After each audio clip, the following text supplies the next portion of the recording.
sometimes, or we might be out. They were in the bottom of that little metal container. There was some, but maybe they bought some. Good morning, everybody. We're live here at Coey Riverside Farm. This is Zoe. That's Flash up above me. I'm Kevin.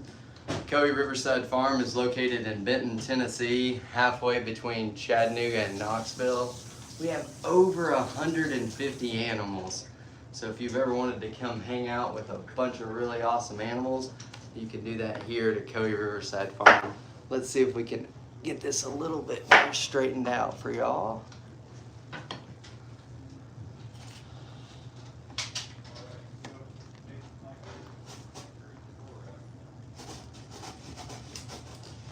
Alright, guys, we're going to be starting the Sloth VIP encounter at 10 a.m. So if you've ever wanted to see what a sloth encounter is like, you can do that.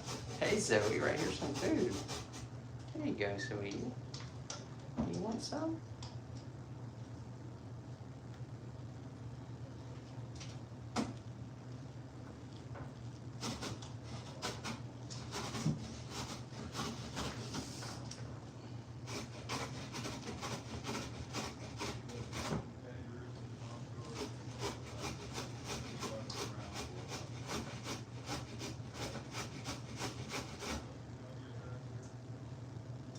Zoe has got a case of the cuddles this morning. A lot of people ask if our sloths really want to be cuddled, and Zoe here is a mega cuddler. She is latched on pretty tight. Flash up there is excited for his 10 a.m. encounter. He's going to get to eat a whole ton. Did you guys know that sloths only eat 10% of their body weight every day? Isn't that crazy?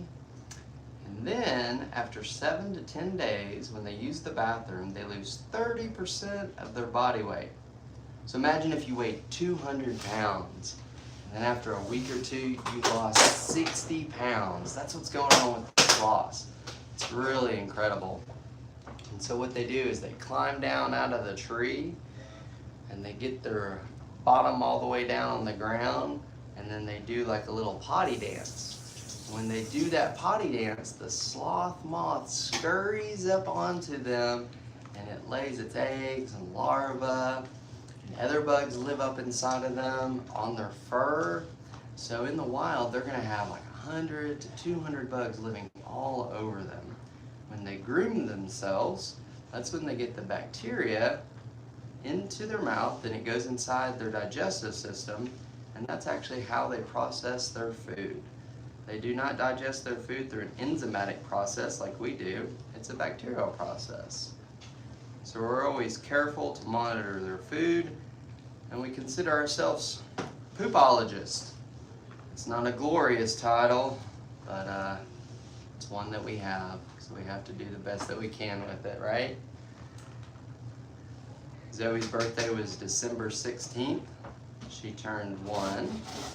Flash up there above us, he's about 7 years old. He's the old man of the group. Not that old, but old compared to the other two. Our third sloth, which is Dash, he's only like 8 months old and weighs 3 pounds. And he's a little cutie. He loves to cuddle, and not quite as active as Zoe here, but he still loves the cuddles.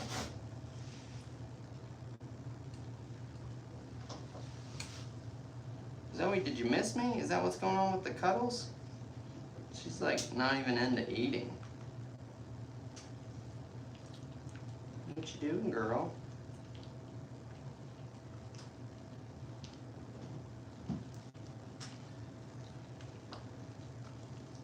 I think she missed me, Michaela. Oh, yeah? For real, like I've never seen her just like stay like this. She usually like goes after the food. Maybe it's because I prepared the food. No, really, look at her. Like, she normally like lays down, goes wherever, like.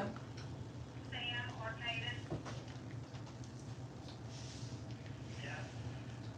Some of the other animals that we have here, guys, we have Scottish Highland cows, we have camels, we have kangaroos, If you've ever wanted to come bottle feed a baby kangaroo, you can do that here, and it is awesome. And we have adult kangaroos outside. We have Ruff. He's our adult breeding male, and he is huge. I think he's already like 5'10", and that's not even standing on his tail. He is a big dude, and he's gonna get a lot bigger too. And we have a baby in the pouch out there also. Alora has a baby, and it'll probably be coming out of the pouch very, very soon. We're really excited about that. That little baby's gonna be hopping around. It's gonna be pretty awesome. Is it the 10 o'clock is here? Yes. They want to see Early. the Sloth. Now, they want it now. Guys, we have Oh, some we have nothing in people. here. She's chopping up some stuff. I think I took the last sweet potato.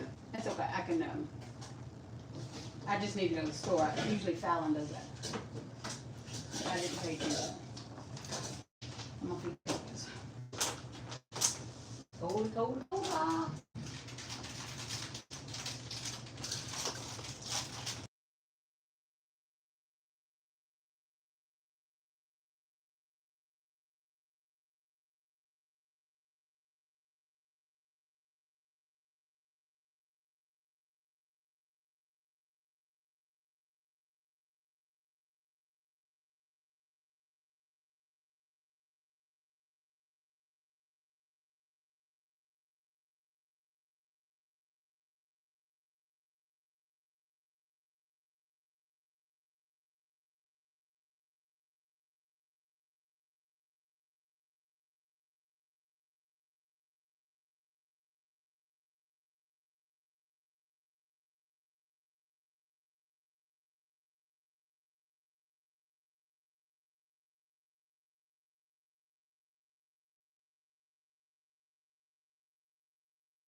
No.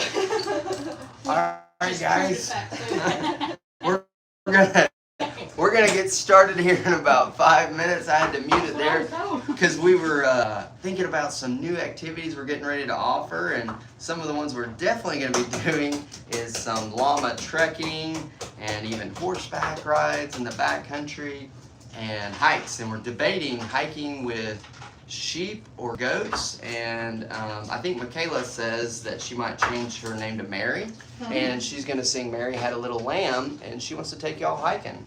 So isn't that kind of what you said? Yeah, Mary had a little Frank. Frank is the one I'm going to be bringing. Oh, And Frank knows his name.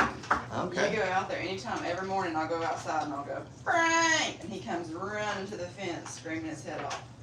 All right, so from now on, we're going to change everybody's ringtones to Frank. So whenever anybody's phone rings here at the farm, it's just going to say Oh, Frank. Lord, no. Mine rang 200 times yesterday over that gate.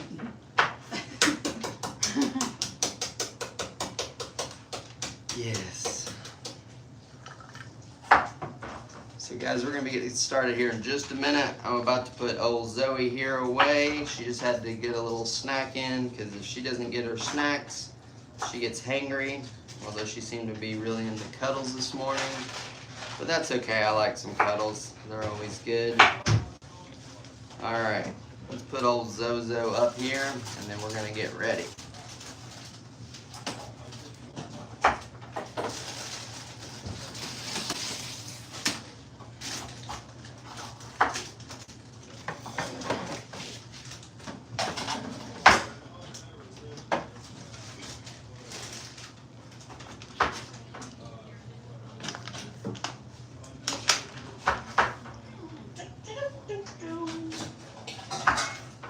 I hate cooking these darn sweet potatoes.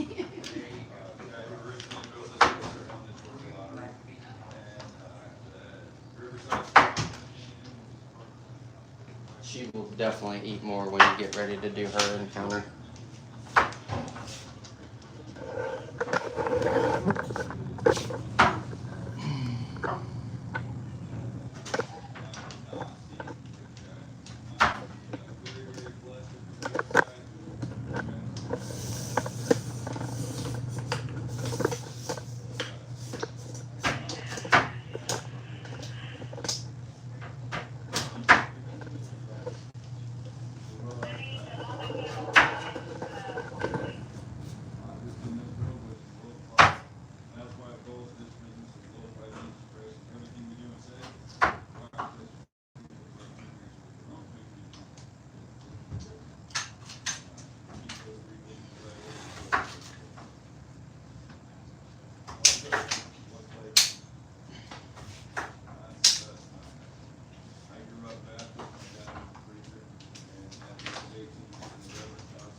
Alright guys, keep watching. Michaela here is going to be doing a sloth encounter starting at 10, so just like in a couple minutes.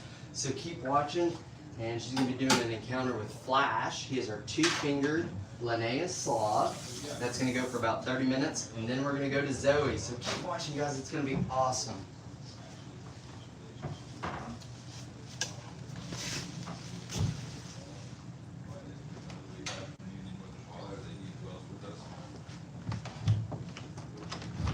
Are you ready, by the way? Yeah. Okay. Let me grab my dive book out of your way. Okay, you are ready? Yeah. Okay, I'll lift it up. Basic goodness, kindness, meekness, temperance, self-control. Against such there is no law.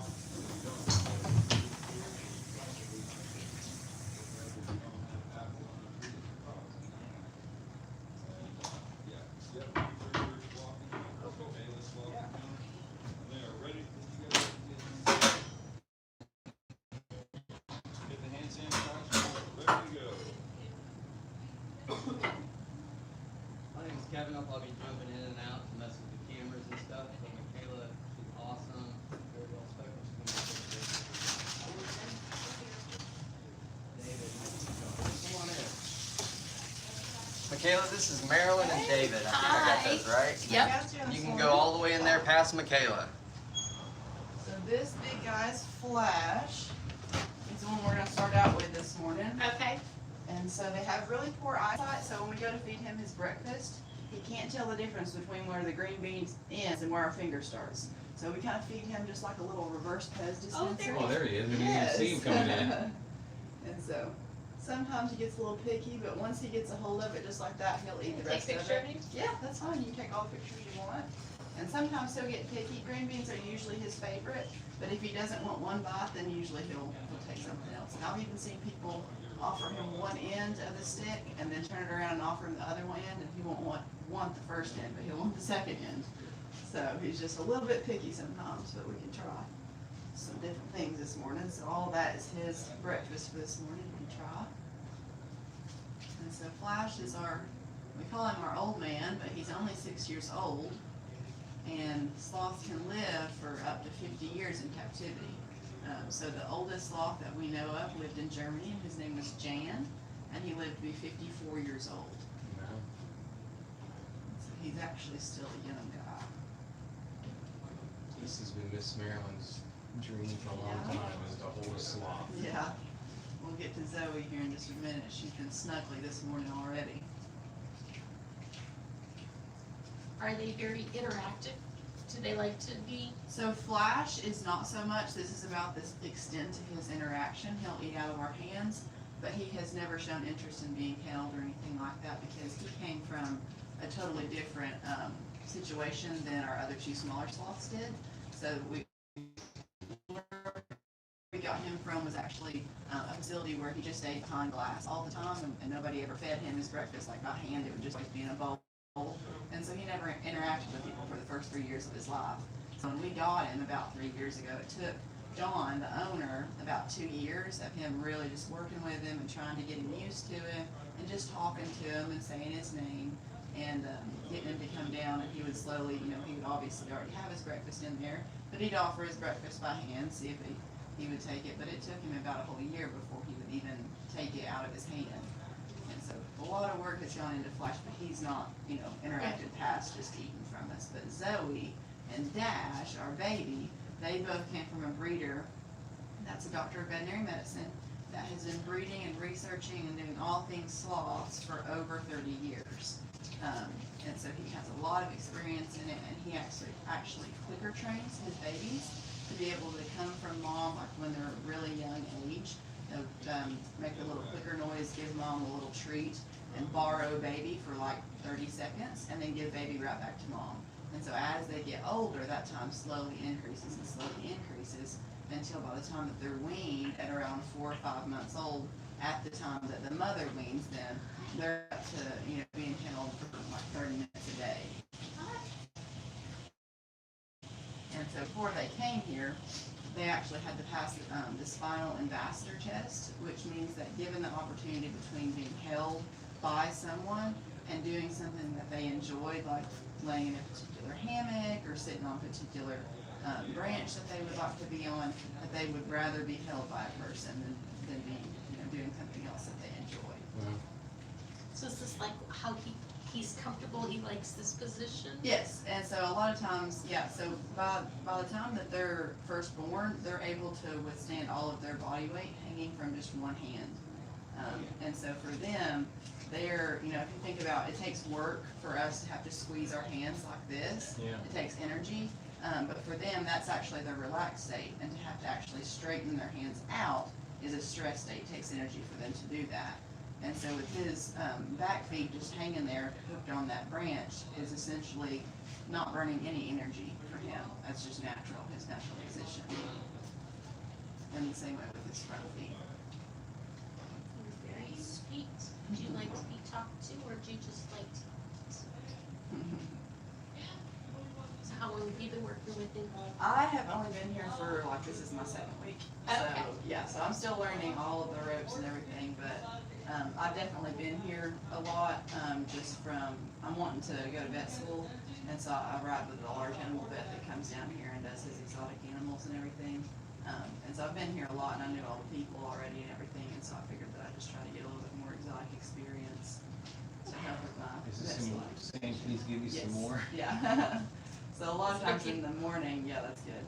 A lot of times in the morning when Kevin will come in here and be feeding Zoe, he'll be sitting in a chair and holding Zoe, and Flash will be hanging like that, and he'll be combing through Kevin's hair, giving him a little hairdo, trying to get his attention to give him a piece. So they definitely fight for the highlight of the videos, that's for sure. Can they be aggressive? Not that I have seen, no. I mean, Zoe would definitely let you know if you were touching her in a way that she didn't like or that she was uncomfortable with. But she, in general, they're pretty peaceful, laid-back animals.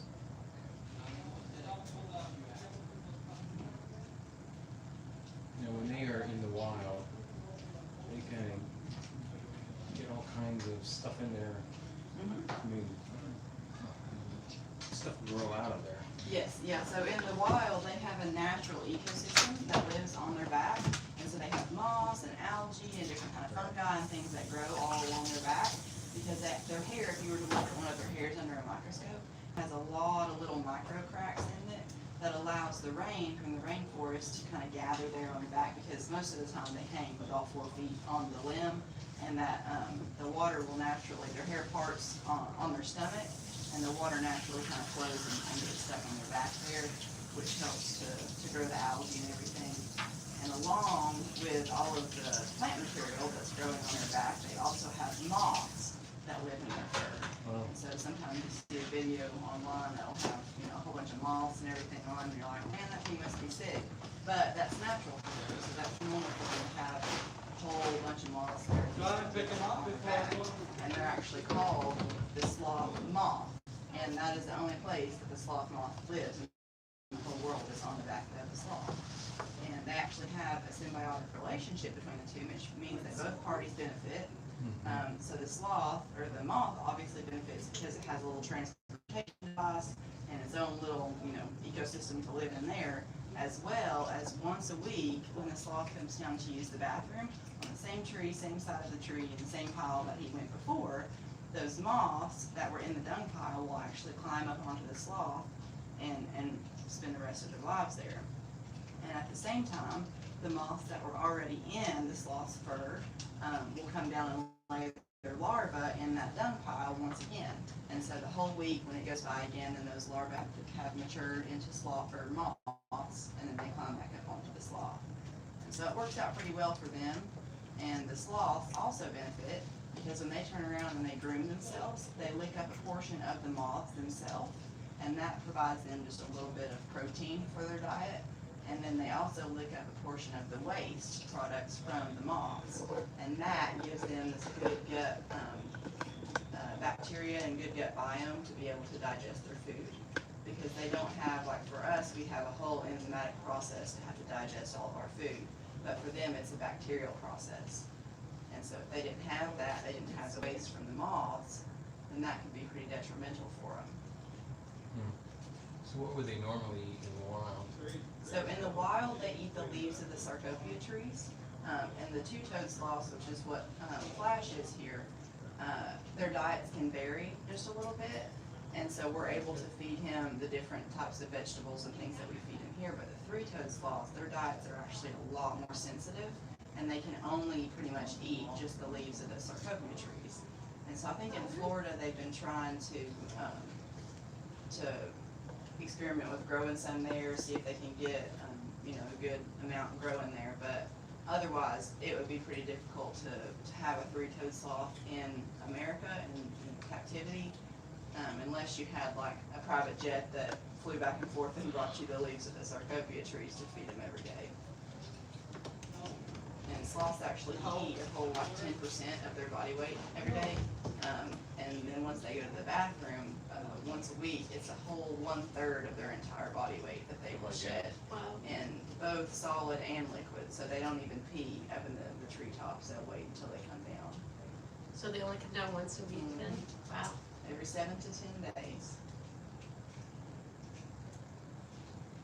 So when they're up in the trees, do they have natural predators or? Yes, so their number one thing that's out to get them is the harpy eagle. So the really, really big eagles that you've probably seen pictures of, just because they have such good eyesight and they can pick out even just the smallest of movements by the sloths.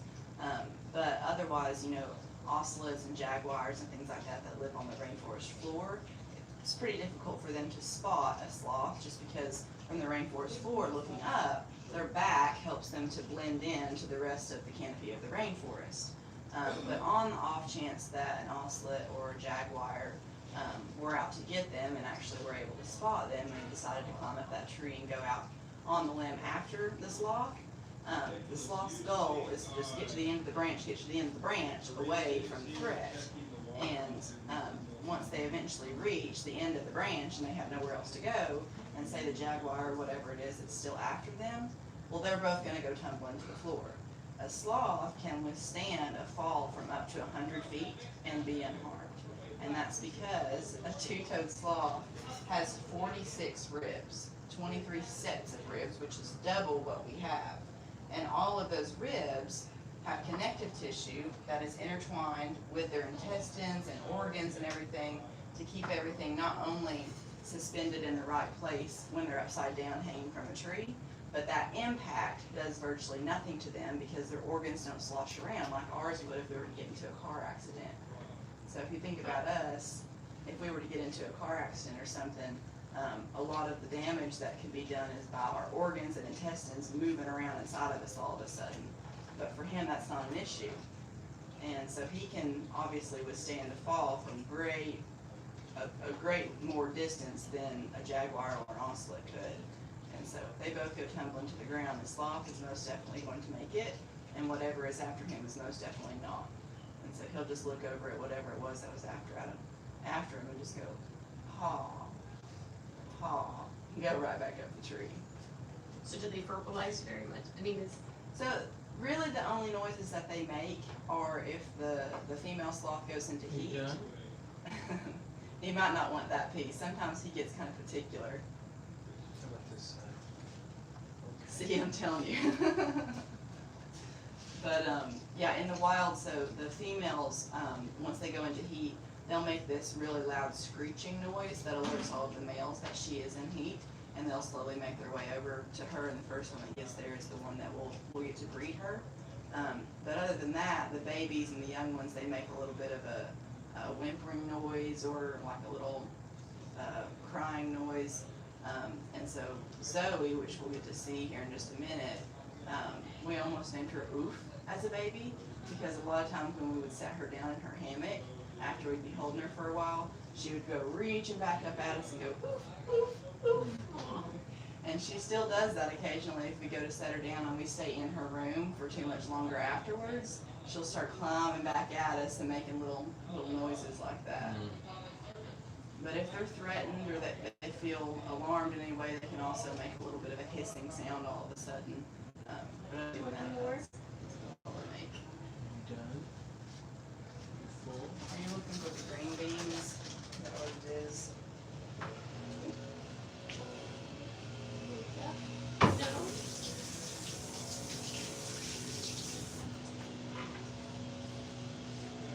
You're running low on green beans, so that's all the ones you get left this morning.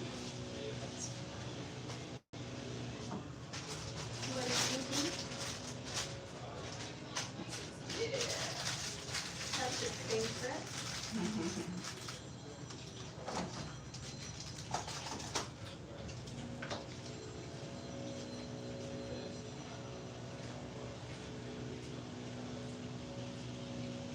And so Flash is a two-toed sloth, but we have two toads and we have three toads in the world. And the three toads are the ones that I said that are a lot more difficult to keep in captivity. And we say two-toed and three-toed, but we're actually moving more towards saying two-fingered and three-fingered now, because they all have three toes on their back feet. And when you say toes, you think of, feet. But the front arms is where it differs on the ends of those, where they have two or three fingers.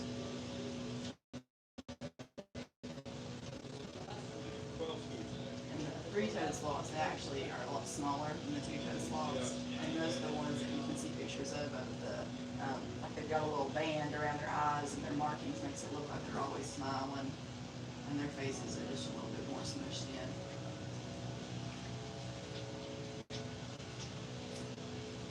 So why do they move so slow?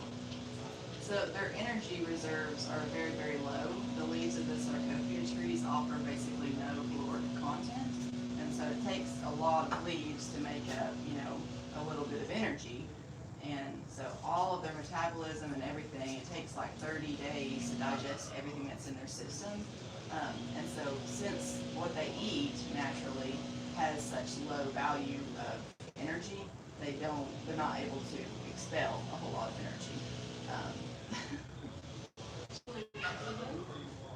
And so that's why everything is designed to go so much slower. And so our two-toed friends, how he's extended out like this, I don't know if he'll show us this morning because he's slowing down with what he's wanting to eat, but he can twist all the way around at his hips about 180 degrees. And the three-toed sloths, yeah, you don't want that one. The three-toed sloths can twist 180 degrees at their neck. And so the three-toed, they have like 3 extra vertebrae in their neck, and they actually have like a little bit of a tail, so they have like a 4 vertebrae tail.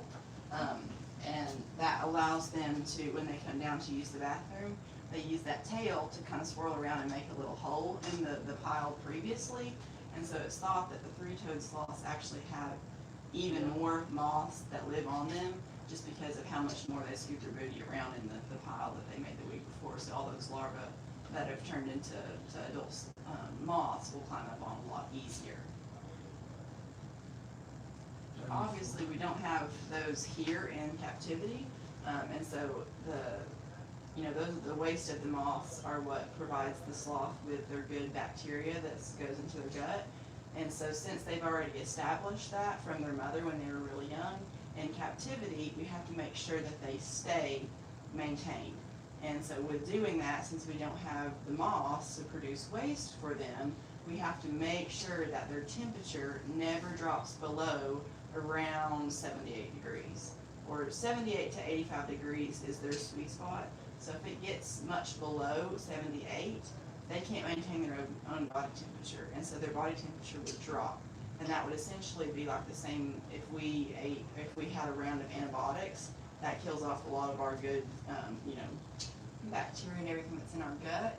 And we would have to take like Greek yogurt or take some probiotics or something like that. And since they don't have, a Kroger's to go out to and go get some probiotics, we have to really make sure that their temperature maintains right around 78 to 85 degrees. So he'll just go to sleep like that? Yep. So scientists used to think that sloths slept up to 18 hours a day, which after doing a little bit more intense and up-close research, they realized that a lot of the times that they thought that they were sleeping, they were just hanging like that, doing nothing with their eyes open and not sleeping. And so after doing a little bit more research, they calculated that it's actually between 15 and 16 hours a day that they sleep, which is still a lot of sleep.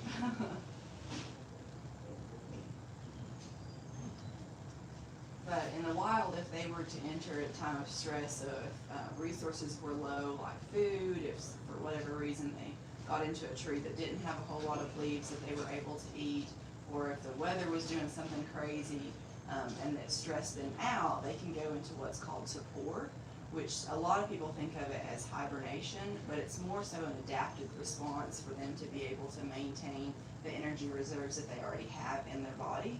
And so their heart rate is already only like 20 beats a minute, and ours is at like 60 to 80, so that's already really slow. But once they enter that state, it can actually drop even lower to around 15 beats a minute, and their metabolism and everything just slows way down, and the things that are going on in their body that aren't detrimental to survival, they basically shut off. And so they can do that for hours or even a few days if needed to. But if that were not to be fixed within a certain amount of time, then that would be pretty detrimental, because obviously if you don't already have a whole lot of energy in your body and that continues to just be depleted and depleted by digesting your food and doing all of the natural bodily things that you have to survive, then they would not make it. And if a sloth were to meet its demise in a tree hanging just like that, they would not fall out of the tree. They would stay just like that until something rotted or something knocked them out of the tree. Because, like how I said, their relaxed state is curved in just like he's doing right now, and it would take energy and take work for him to actually straighten out his claws.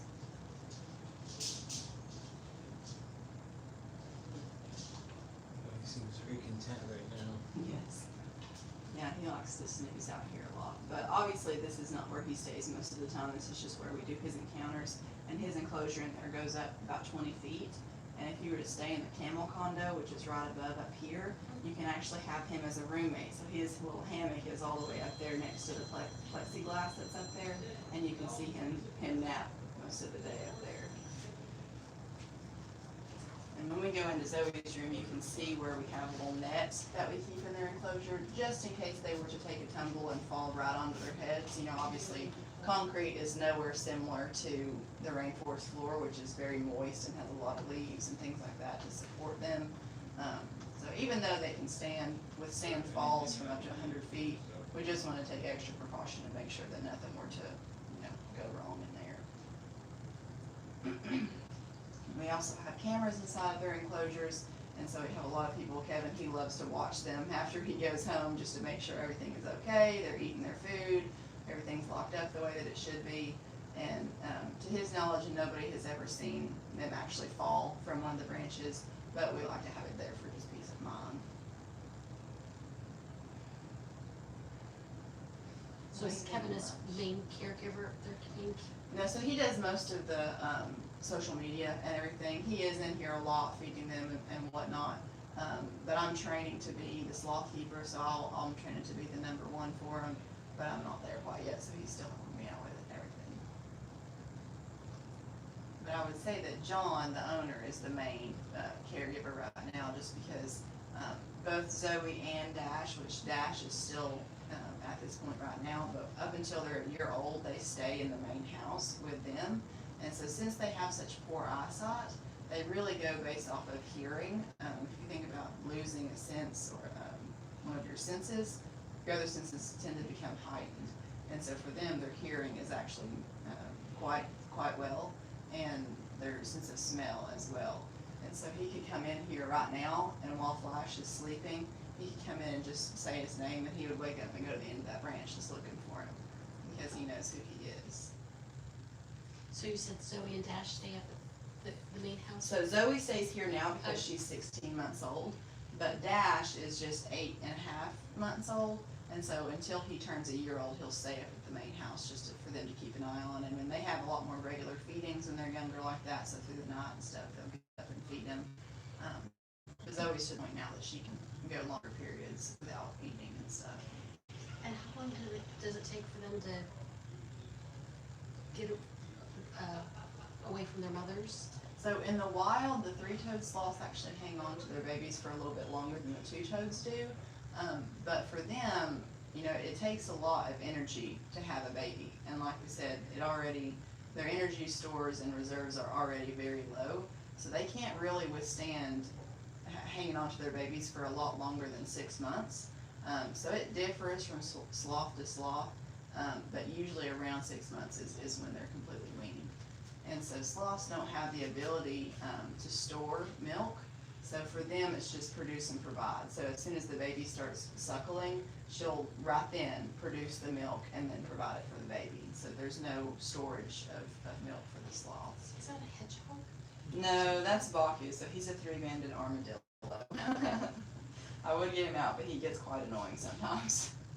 They eat mostly bugs, and so a lot of times they like to find people's ankles and start digging in their socks trying to find bugs, and it feels really weird, and a lot of people get freaked out by it. But armadillos, sloths, and our giant anteaters are all related. So they're all part of the superorder that's called Zathorin, which means hinged spine.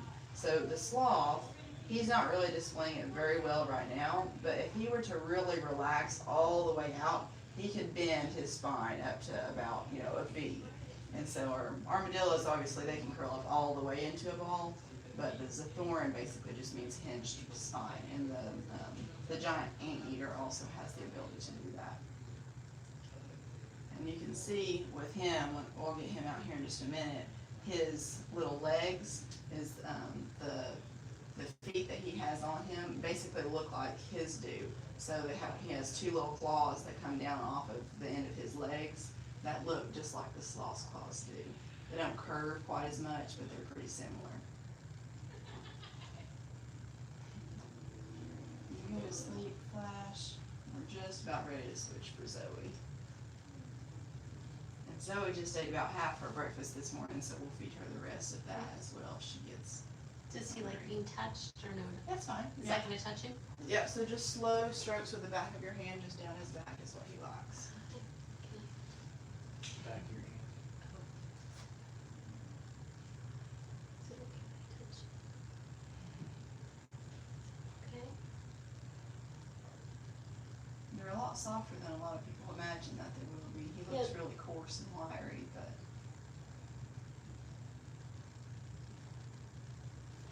So when do you start vet school? so I've not gotten accepted yet. I applied the last term and I got an interview with UT, but I didn't get accepted. And so I'm going to talk to the dean about what my strengths and weaknesses were of my interview and my application and everything. And then I'll submit my new application this September, and by December, January, I should know if I got in. University of Tennessee. Yeah, that's my goal, but I'm gonna apply to a lot of out-of-state places this time, just in case I want to get Next, accepted. Purdue has a pretty solid one, and Michigan State has a pretty. Yeah. And then LMU is the only other in-state vet school that we have here in Tennessee. So are you a Vol fan? Yes, that's where I did my undergrad degree, so. A leech. Okay, gotcha. That's where my dad and his family are from. Wow. They're, yeah. That's originally from. Mhm. Where are you guys in from today? Now, well, we live in Indiana. We live Okay. near Indianapolis, Mhm. Fishers. Yeah. So, How long of a drive is that for you? About 7 hours. Oh, wow. Yeah. Are you guys staying here or just down Yeah, in we stay in Indianapolis? the Riverside cabin. Okay, gotcha. You like it? Yeah. so we went to Lexington first, Mhm. did the Red Gorge, did the kayaking. Oh, yeah. And then, yesterday we did whitewater rafting. Mhm. But this is the reason why we came. So Yeah. she wanted to own a sloth, and she started reading on it, and Yeah. found out that it's not. Yeah, it takes a lot more than a lot of people think that goes into it.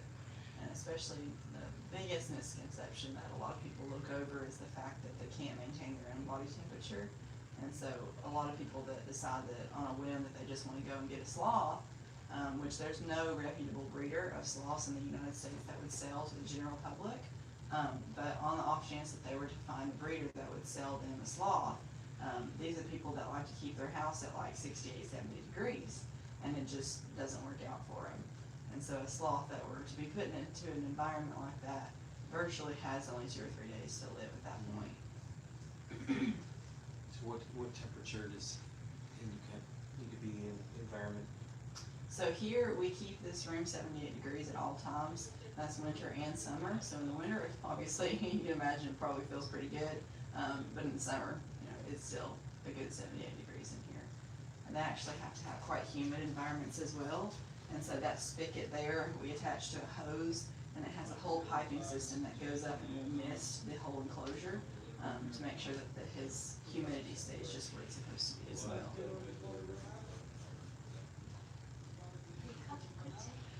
have to do an awful lot of study or understanding in order to be. And you can imagine we got Flash first, and so we already had Flash for a while. All right, you ready to go on to the next one? We can. Excellent. I'm going to be bringing in our next group. You guys are moving on to Zoe. And the important thing about Zoe is she likes to be petted a very specific way. She likes to be petted slow on the backside like this here. So she likes to be petted slow on the backside like this. And even when she lays upside down in your lap like this, she is not saying, touch my belly. She hates to be touched anywhere on the whole dorsal side. If you touch her belly, she's going to go, don't touch my belly. She does not want to be touched on the belly. Here you go. This is what she starts to do. Hi there, little guy. Put her up fast enough.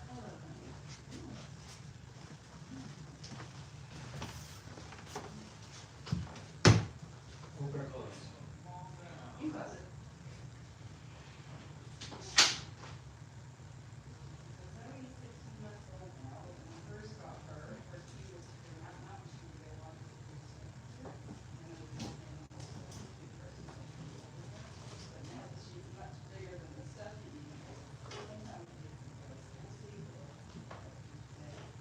Hand sanitizer right here.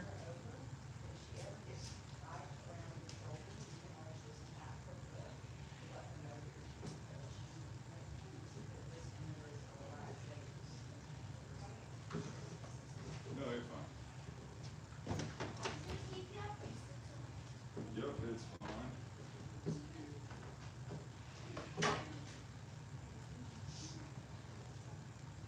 All right, come on in. So our participants are you, and you're going to be here. Just be the adult who is with the child. You have TikTok? If you want to watch us, we're on the Cody Riverside Farm TikTok. I think. Let me make sure of that. Oh my goodness.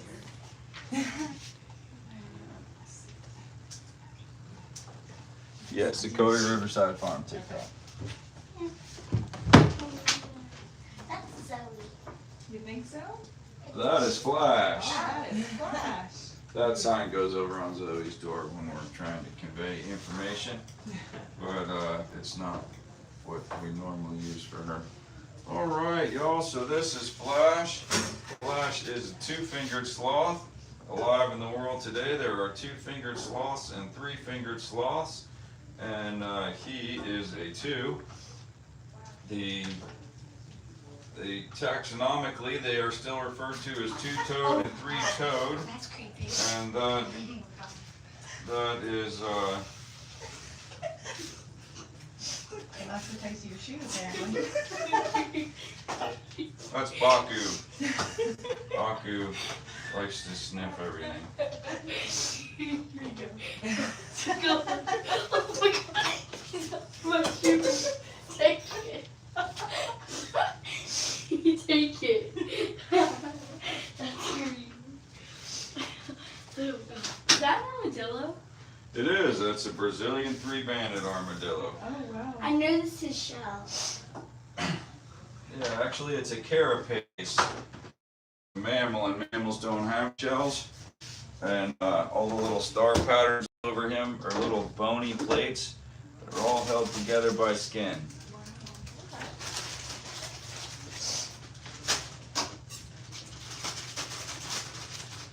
Animals' food all comes from the same grocery store our food comes from.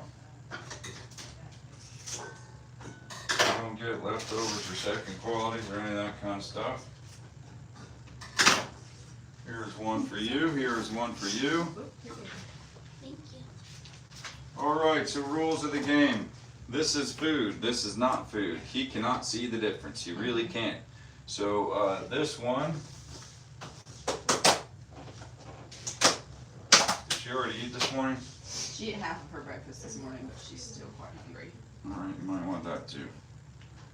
You can give me that and I'll put rice in.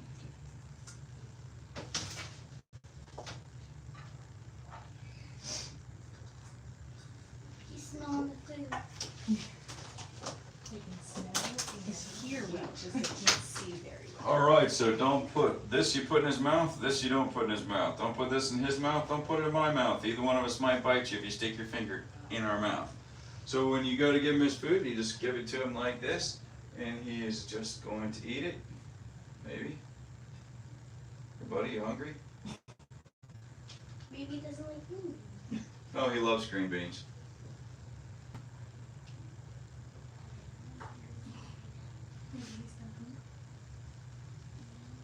Are they vegetarian? Yes and no. In the wild, well, no, they're not vegetarian. Straight answer, no. But they don't hunt. They eat the moths that are in their fur.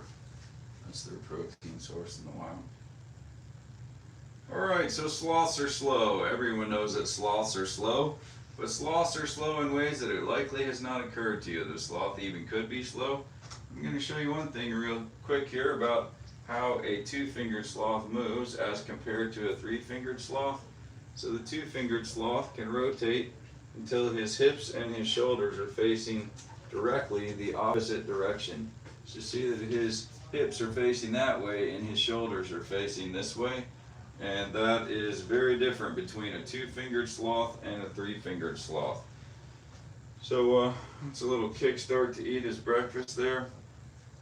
And now if you guys want to feed him, as you can see, he's not looking to bite you, just don't stick your finger in his mouth and Because he can't everything. tell the difference. Yeah, so his eyes have a structure called a rod monochromacy, which means he has all rod cells, no cone cells. So he sees motion well, he sees particular objects poorly. If you've seen a movie with like the military guys running around with the night vision goggles and they see just blobs, moving blobs everywhere, that's what a sloth sees. So you can't see the difference between me and either one of you that are my same approximate size. But he knows what I sound like and he knows what I smell like. So you guys are welcome to give him his breakfast, and I'm going to tell you some things about sloths that you very likely don't know. So, and he gets more and less active during his encounters, just according to what mood he's in. But he's a friendly guy. So, sloths are slow. Sloths are famously slow, but they're slow in ways that it may not have even occurred to you that it's possible for a sloth to be slow. And it starts from their diet. So a sloth's energy level is really, really low because he eats in the rainforest almost exclusively leaves. Leaves are almost all cellulose. Cellulose is hard to digest and very little nutritional value, very little caloric content. So the sloth is working on an extraordinarily limited energy budget. The sloth's energy budget is so low, in fact, that a sloth cannot maintain his body temperature. So his body temperature is going to be whatever the outside air temperature is. So the sloth also, because his energy budget or her energy budget is so low, they can only make milk for their babies for about 3 to 6 weeks, and that's all. When the sloth is making milk for its babies, most mammals produce, store, deliver milk for their babies. Sloths produce, deliver. They have no storage whatsoever. So as the baby nurses, the sloth drinks the milk drop by drop as the mother produces it. The sloths in the wild, they're eating almost exclusively leaves, 90% leaves, about 10% other things. Here they eat about 75% leaves, about 25% other things. So this guy eats 7 ounces of fruit or veggies in the day, and he eats about a pound of leaves every day. What he's eating here this morning is his veggie course, and sometimes he polishes it all off, sometimes he doesn't. But whatever he doesn't eat during his encounter goes into his dish and he eats it through the day. So this sloth is not required to perform, to get to eat. And likely he'll wake up in a minute here and eat his food, but sometimes not. If he doesn't wake up and eat it at some point, I'll give you something else that he'll definitely want to eat, so you won't miss out on the opportunity to feed a sloth. When the sloth is eating these leaves, he eats a tremendous amount of them. And you're welcome to pet him too. Just not on the belly side, but you're welcome to pet him. And he's softer than he looks like he would be. A lot of people think he's going to be wiry. He's actually pretty soft. So the sloth is eating 10% of his body mass every single day. Put that to human perspective, I weigh 180 pounds. That's me eating 18 pounds of food a day. Or rolling into Outback and saying, bring me 18 of the 16-ounce porterhouse steaks. Or hitting the Golden Arches and saying, bring me 70 or 80 of those quarter pounders, because that's what I'm going to eat today and every other day.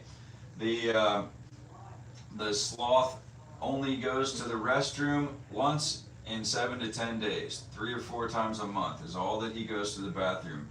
When he goes to the bathroom, he is going to eliminate 1/3 of his total body mass when he goes. He'll hang down in a little bit, and if he doesn't, I'll bring you a chair.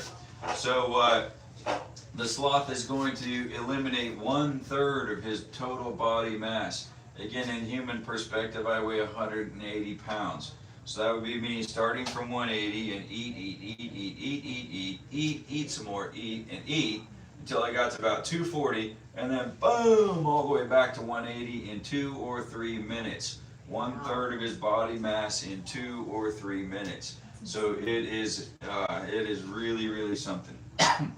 The sloth, when he is in the top of the tree, he is almost entirely safe from animals that would like to hunt him. A snake cannot find a sloth.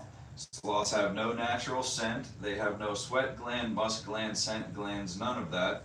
So there is no smell to a sloth. Snakes hunt by smell and by temperature. The sloth also has no temperature. His core body temperature is the same as the outside air. So a sloth literally cannot find a snake. A snake literally cannot find a sloth. If it did, it would be pure dumb coincidence.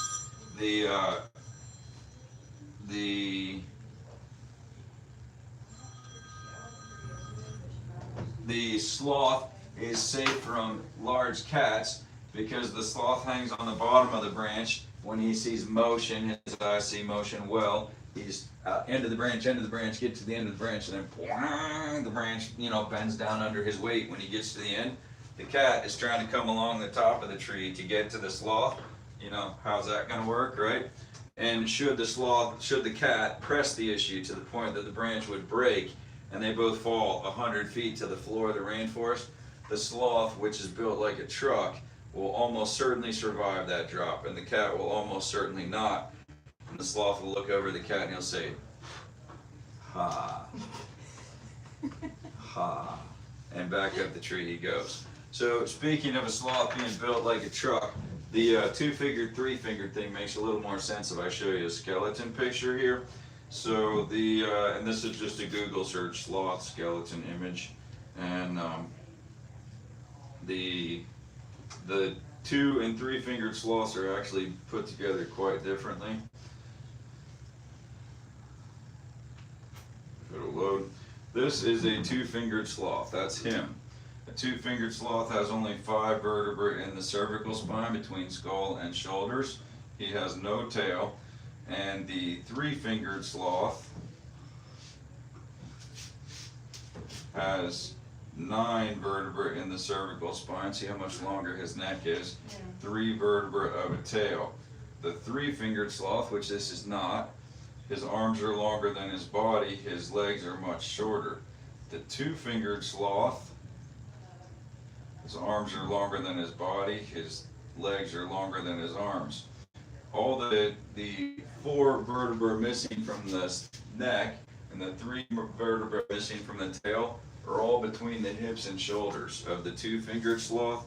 So you can see how many more vertebrae he's got and how many ribs this dude has got. This guy's got 46 ribs, 23 sets of ribs. So should he fall, he's well protected from, blunt force trauma, whatever. So, and additionally, because the sloth can be horizontally upside down like this, he can be vertically upside down like this, he might be hanging right side up on a tree like this, he might be laying on his back belly or side for lengthy periods of time. Just give him a minute to warm up and then he'll probably want to eat. So he can be laying on his back belly or side for lengthy periods of time. But with all these ribs, now for a human, our guts are sitting in our pelvis, upper bounded by our diaphragm. So if somebody put us on one of these inversion tables for a long time, it would put back pressure onto our diaphragm, we'd run short of breath, our blood would rush to our head. It's not a beautiful thing for us. The sloth though, with all those ribs, he's got all this connective tissue going back and forth between his ribs and all of his organs. So no matter his body position, his organs remain position and orientation exactly where they should be. So it really is just a genius way to deal with his body position. Is that what allows him to bend like he does and everything? The extra vertebra in the spine. So, every single vertebra that you have has a certain amount of play in it. If this is one vertebra and this is the next, they all have some amount of play in them. And so when you have, if each one, I don't know the numbers, but suppose they each could turn 5 degrees, and if he's got all these extra ones, each one turns a little further. Right. But then also a sloth is in the family Xathorin, that is mammals with a hinged spine. So the mammals with a hinged spine are sloths, armadillos, and anteaters. And they all can ball up to one extent or another. The sloth can ball up till he looks like he can just about fit inside of a basketball, but then when he spreads out, he looks quite large. The armadillo that you saw right there is the kind that balls up until his head and his tail go together like that, and he's a complete ball. But so he can bend more like this because he's hinged spine, and he can bend more like this because he has all the extra vertebrae. So the sloth though, in the top of the tree, he's safe from snakes, he's safe from cats. The one animal that can get to him in the top of the tree is going to be an eagle. The eagle doesn't rely on smell, he doesn't rely on temperature, he doesn't rely on the branch to hold him up. So the eagle can get to the sloth in the top of the tree, but that's really the only thing that can. Even though the sloth is entirely safe in the top of the tree, yet he comes all the way down the tree, same side of the tree, every single time to go to the bathroom. So that's a head scratcher, right? Why an animal that is safe in the top of the tree risks his life to come down to go to the bathroom? Right. So the reason why he does that, the sloth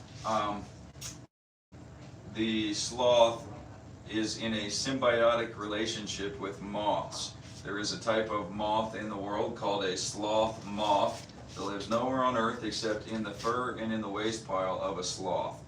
When the sloth comes down the tree, the moths all fly down off of the sloth, and he gets his hiney right to the ground when he goes. The moths all, and the moths, there are 100+ moths living in his fur all of the time in the wild, not here, praise the Lord. The the moths fly down from the sloth, get into the waste pile, lay their eggs back to the sloth as fast as they can, because he is only going to be down the tree for 2 or 3 minutes, that's all, and back up the tree. And the moths don't want to miss the elevator ride 100 feet back to the canopy. So the moths, the only 2 reasons they will leave the sloth in their life is to drink water that pools up in the tops of the leaves in the canopy, and to get into the waste pile to lay their eggs. So when he comes down the tree after they lay their eggs, basically if row your boat, this week's eggs are next week's larvae or the following week's moths. So every time that he comes down the tree, there are more moths to fly up onto the sloth. The moths are critically important to the sloth in the wild, not here. In the wild, the benefit to the moth, and symbiotic means beneficial to both sides of the equation, where parasitic would be beneficial to one, neutral or harmful to the other. The symbiosis is that the moths benefit because the sloth is the food source and the living environment of the moths. The moths are feeding on the moss and algae that is all in the sloth's fur, and they are then fertilizing the same via their waste. Benefits to the sloth: 1, as they fertilize all this moss and algae in the sloth's fur, that's more disguise from eagles. That's the one thing that can get to them in the top of the tree. Also, if they didn't have the moss and algae in their fur, the scent profile would basically be a space in the middle of the woods. Instead, he smells like the moss and algae, so he smells like the rest of the rainforest. So he has literally no scent. And the people say that sloths smell. I don't know why they say that. I guess they're just talking about the moss and algae in their fur smells. Because a sloth has no scent. These guys don't get bathed. This is the way they groom themselves. Well, to be technically correct, that's his rainforest system there. We hook a hose up, it goes up to a pipe in the top and mists him, so that if he wants to take a bath, he goes either over into the rainforest jets, or if it's raining outside and it's warm out, he loves natural rain, he goes outside into the rain. If it's warm outside and raining, when he gets hungry, he's going to hang all the way down in between us, and he'll warm up in a second here. But so the benefits to the sloth. First, we said the more camouflage. Second, as the sloth grooms himself, he licks up a certain amount of the moths themselves. That is the sloth's protein source in the rainforest. Third, and most importantly, as the sloth grooms himself, he licks up a certain amount of the waste of the moths. The waste of the moths is where the sloth gets his bacteria colony that digests his food. If the sloth's moth colony gets wiped out, the sloth will starve 30 days later, not for lack of food, but for lack of ability to digest the food. So the sloth literally cannot live without the moths in the wild. Now, if you were a believer in the evolution system of beliefs, you would have a desperately hard time describing how an insect evolved at this chain and a mammal evolved up that chain, and now the two are inextricably locked and cannot possibly move forward one without the other. But I mean, they think that wings just sprung up on something too, so let's not let logic stand in their way, right? But anyhow, the sloth, in captivity, he does not need the moths. That is for 3 specific reasons. 1, he doesn't need camouflage. Nothing is here hunting him. 2, he doesn't need the protein. We give him different protein sources like hard-boiled eggs 2 a week. 3, he doesn't need replacement gut bacteria. Now, we have helpful gut bacteria. We're not as dependent on it as he is. We have a lot more enzymatic, less bacterial. He has a lot more bacterial, less enzymatic. But what interrupts our gut bacteria colony is antibiotics. If we take a long course of antibiotics, we need probiotics or Greek yogurt, and that would fix our gut health back up. Well, he's never heard of GNC and he can't find Publix, so he's not going to get probiotics, he's not going to get any Greek yogurt. So the sloth has to replace his gut bacteria a different way, and that is by the moths. Now, why he doesn't need them here What interrupts our gut bacteria colony is antibiotics, not a concern for him. What interrupts his gut bacteria colony is cold temperature. In the rainforest, his temperature goes up and down every day, so he's needing to continually replace his gut bacteria. Now, if he never gets cold, his gut bacteria will never die out. Just like if we never take antibiotics, we never have to give a second thought to our gut bacteria. So that's why it is always 80 degrees in this room. It's for the sloth. 80 degrees, 50% relative humidity, and the sloth can live a long and healthy life. But I cannot let a sloth get cold for any reason. So if you're keeping sloths, you have to have a primary, secondary, and backup heat source for the sloths. They cannot ever be allowed to be cold. The sloth, he's hanging in the tree like this, and I don't remember if I told you guys. All sloths have 3 toes on the back feet. 2-toed have 2 on the front. 3-toed have 3 on the front. So the difference is the front feet on the number of claws. So they all have 3 on the back. So if you see a picture of a sloth sometime hanging by his feet and you're like, oh, 1, 2, 3, 3 toes? No, that's just his toe. So got to see the front feet to know. Also differences between them, a 3-fingered sloth is going to have the mask on his face and his face is flatter. The 2-fingered sloth, he has more of a snout and he does not have the mask on his face. So the sloth, when he's hanging there in the tree, hey, I didn't fine. give consideration 13. I know, it already blocked out. It didn't kick off, but I went ahead and turned it off. It's just on YouTube now. Okay, good.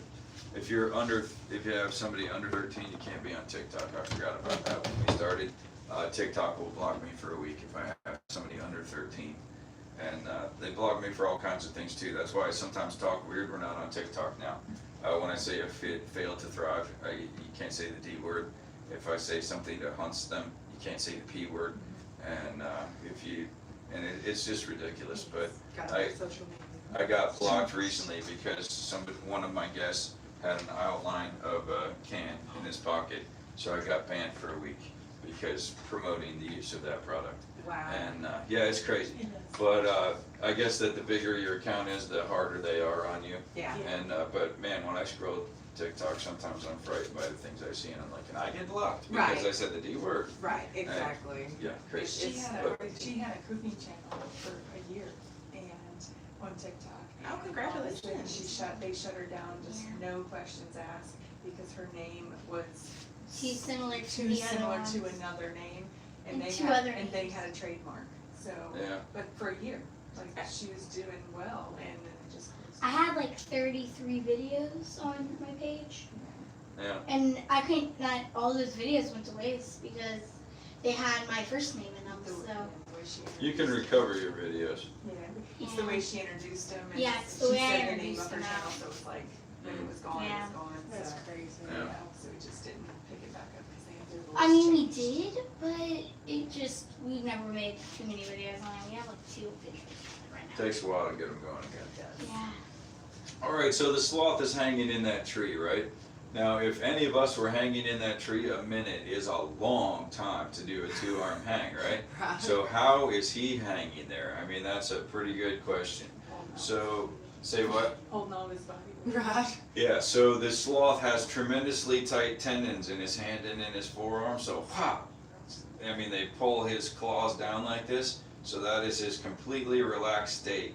This is his exertion state. So when he's opening up like this, that's exertion, this is relaxed.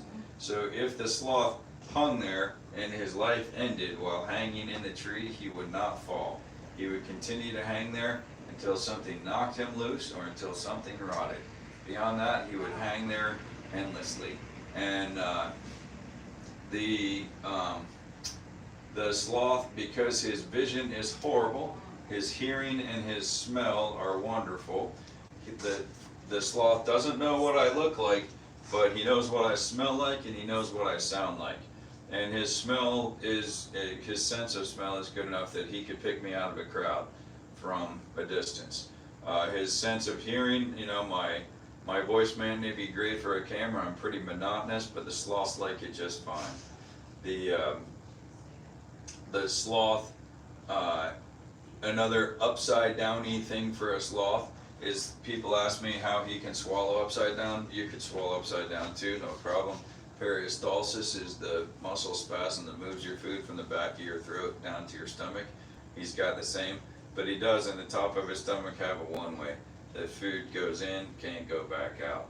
Because if we were on our head for a long time, you know, it would be like we had acid reflux, that liquids would leach back up. He doesn't have that problem. If you see the sloth's feet, the grippy side over here, when he's climbing a tree, the grippy side is like giving grip to the bark, and then the hop, he's just got to get the claws curl under, and he's just got to get the tip in somewhere into the bark, and he can climb fine. Anything, if you look in his room size-wise, anything above, like where that bend is in the tree right there, he can one hand. Anything above that, if he's below that, he two hands it, and like does lumberjack style. And say what? I said, wow. Yeah. And his room does go up there like 20-some feet, and he's got trees and branches and hammock and all whatnot up there that he likes to relax in. The Do they constantly hang, or do they actually do lay in that hammock?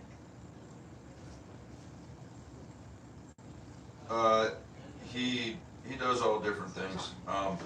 A sloth's sleeping waking pattern in the day is like a couple hour naps, a series of couple hour naps. In the night, it's a series of 3-hour naps or so. And yeah, absolutely. You know, you can do a selfie, or I can take it for you. Here, wait. Let's let you feed him some of this. That'll get him down, interested. Are you comfortable to feed him out of your bare hand? Yeah. All right. Take this in probably that hand, This one? and he's gonna sniff it, and then he's gonna grab your hand with his other hand and pull your hand to his face. He is not trying to bite you. Hold your hand down so he hangs right next to you. Oh my goodness. Please stand where you are.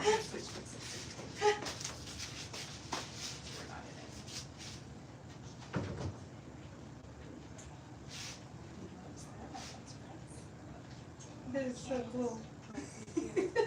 Yeah, fair warning, he's gonna lick your fingers too. That's fine. I'm just gonna put it on video here, and you can take some snaps out of it.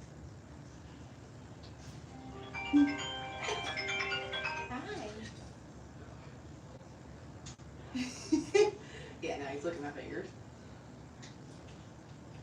We went to Gulf Shores, and I went to do the sloth exhibit, and like they fell asleep 5 minutes before we got there. So, and, yeah, so I didn't get to do anything. So it's like, yeah, hi, hi. Here you will always see an interact with a sloth. If one sloth, for whatever reason, isn't interactive that day, I have more sloths. Hi.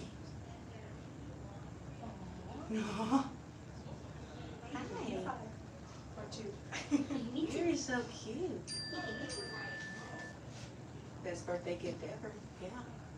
Yeah. Oh, is it your birthday? It is, yeah. Cool. Thank you. 29? Yeah, and yes, and counting. Absolutely. Yeah.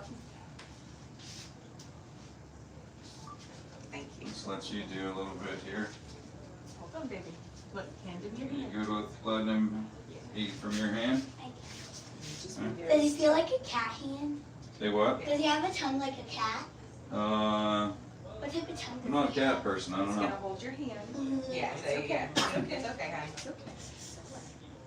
He's a messy eater. Yes, he You is. have a little hand too. Yeah, I have a little bitty hand. It's okay. It's okay. Well, now I know what his tongue feels like. Cold. Cold. He's got a cold tongue. Oh gosh.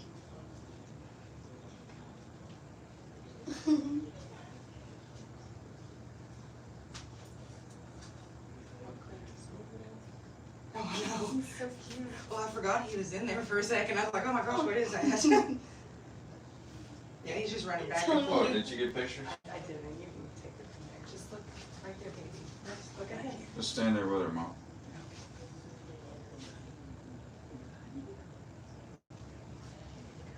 He's holding my hand. Yes. Don't Okay. remember he doesn't know the difference between your finger and a ring. Yeah. Gotta keep my hand flat so we don't accidentally eat it. Let's try to give it a Here, buddy. Why don't you get, want this too. He wants you. Try it. He thinks you got poo in it. Oh, he thinks you got poo in it. Alright, it's time for us to see the next sloth. I'm gonna bring her out here. His door will be open. He can be with us or he can go in, whichever one he wants.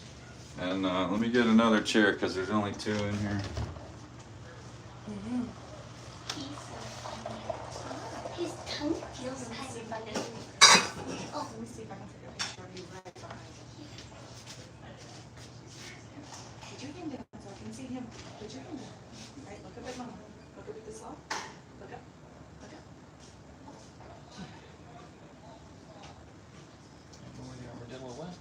he went into the room. Can you look up at the boy?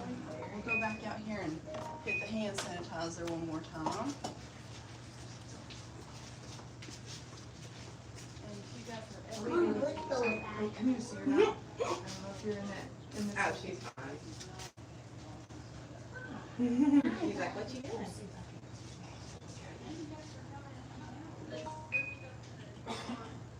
He's not interested in food at the moment, Yeah. except that rice. Well, he did just eat a whole bunch of rice too. He's like, yeah, that, he's like, I don't want no 2 carrot. o'clock, You right? just give me some more rice.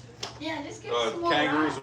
will be down here at 2 o'clock and we'll go straight from kangaroos to the tour. So down here at 2 o'clock, Mama, yep. look at the animal in the cage straight ahead. I know. That's cute. That's what we thought with raccoons. Well, it is a kite, and it isn't a raccoon species. It's a raccoon from a certain state.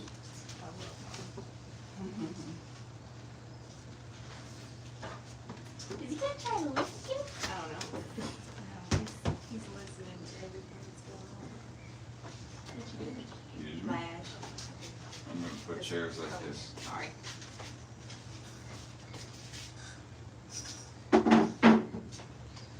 The road on the door is Hey, baby girl. except it's not fun whenever he's on my shoe.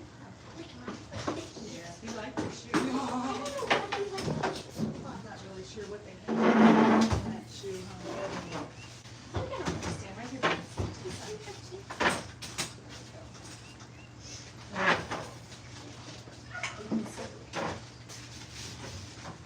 Be right back, 1 second.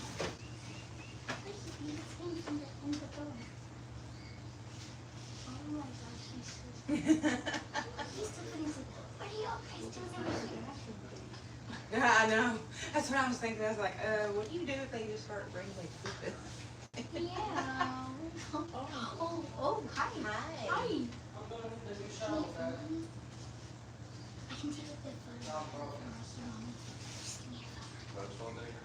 No, shovel. But when I went to get it, dirt is so wet, it's so heavy that I was trying to lift the dirt out of the concrete. And so I'm gonna install those like plastic one, either wooden shovel or a metal shovel. That one I was using is plastic, so the plastic is snapped. Let's go to Ace and get another. Why would you be using a plastic shoe? That's the Wait, one of our good scoop shovels?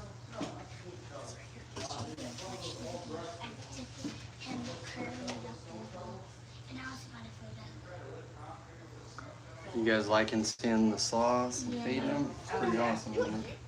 We were going to eat the rice and carrot out of our hands. Oh, it's the It best. tickled. My daughter loves to come to work with me. She's playing at the playground right now. Oh, she... Yeah. She's like, I want to play with the sloth. I was like, no, other people are playing with the sloth. Did you spot it? I don't want to tell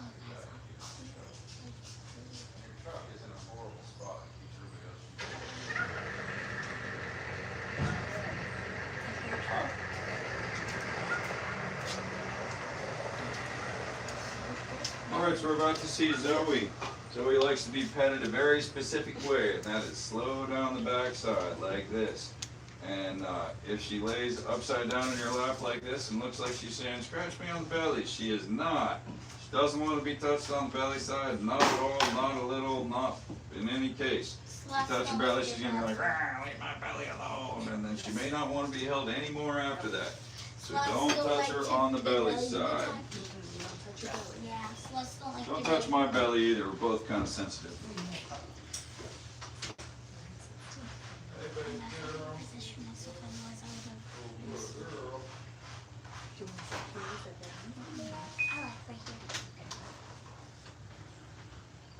So she transfers on her Snuggie. That's how she knows she's going to see a new friend.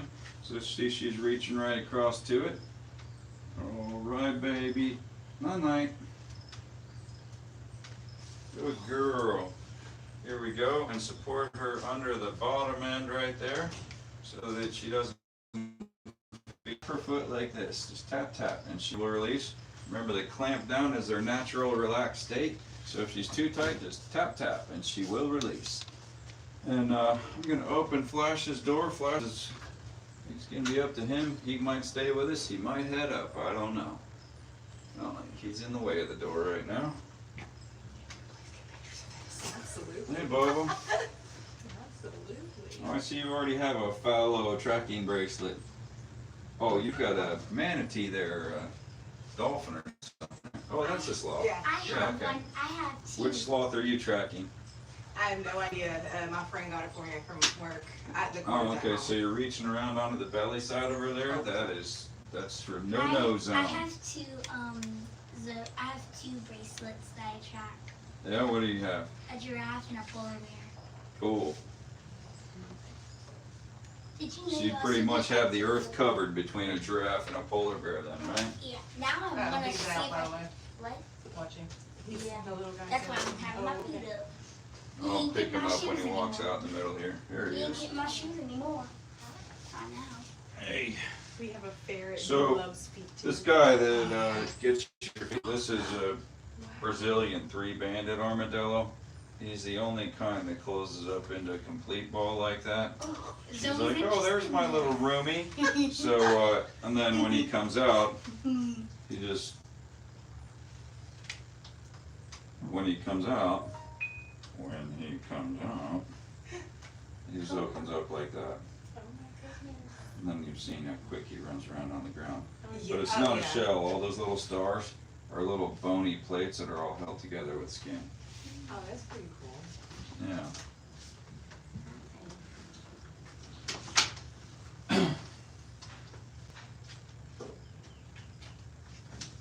just hang out, don't you? So the differences between Zoe and Dash versus Flash. Flash was raised to be in a zoo, in a static display. So he is not as fully people-oriented as the others are. So these ones genuinely enjoy and actively seek human interaction. Our next sloth was supposed to have been here in June, but she didn't pass the ambassador profile. She was willing to sit in your lap, but she didn't actively seek human attention and didn't seem to thrive on it. So she'd sit in your lap for 10 minutes and then want to be done. These ones would sit in your lap for as long as you would be willing to hold them. And so the way that they are raised is the guy who raises these is a doctor of veterinary medicine who's been raising sloths for more than 30 years. He views himself as like a sloth seed bank, that he has a large population that are completely untouched. And then the ones that are more than 5, 6, 7 generations from the rainforest may or may not turn out to be ambassador animals. They are held from day 12 of their life forward every day, but they always go straight back to mama. So they get all the social nutritional benefit of being a mother-raised animal, but all the social benefit of being a people-raised animal. So they want to snuggle you up like this. And the main reason nobody even knows Donna exists as far as social media is concerned is because if she's in the room, the sloths don't want anybody else, because she holds these babies all day, every day. So that sloth has probably sat on Donna's lap for upwards of 3,000 hours. So if she's in the room, everybody else is chopped liver. But when she's not in the room, the sloths like to snuggle up with, whoever. As long as you're a reasonably calm person, the sloths just want to sit with you.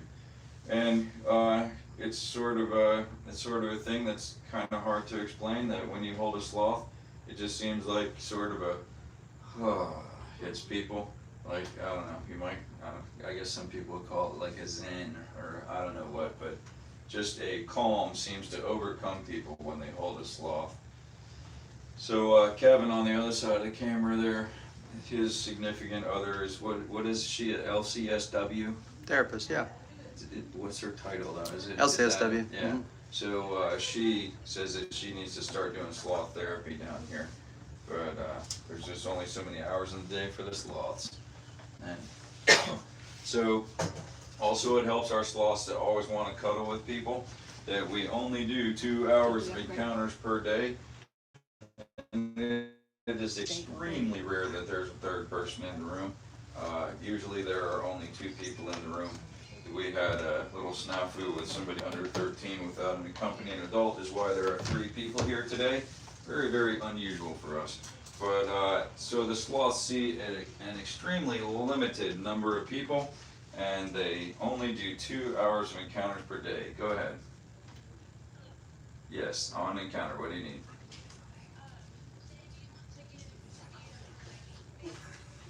Yes, I do. I'll be up there soon, and the white cows are in dire need of a bath. Yeah, this one didn't just rock her back and forth, like, okay, just go to sleep then. Yeah, fine. Okay, good. Bye.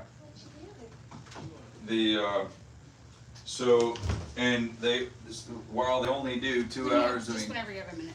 yeah, go ahead. This is just in here.